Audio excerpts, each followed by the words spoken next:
NVA stock analysis tomorrow and onward. In this 1-minute video, I'm telling you whether Nova Minerals stock or Nova Minerals Limited stock is a buy or not for me. So watch this short video till the end. This is a 30-minute chart, which is not typically a chart that we look forward to. And to do a technical analysis, this would be a little bit funny, but still it all follows the same exact footprints. What is the trend? Bullish. We see a clean breaks above some, highs there. So what I'm going to do is just mark out some certain good demand areas. Like I'm obviously going to lose a little bit of a lower time frame here. Overall, for a clean buy, confirmation is going to be the second type, just one candle close above a certain level.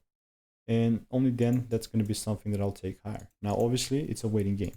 So that's kind of even if the rules are not met, which I'm sure, they're not. But just the idea here on NVA is exactly like this.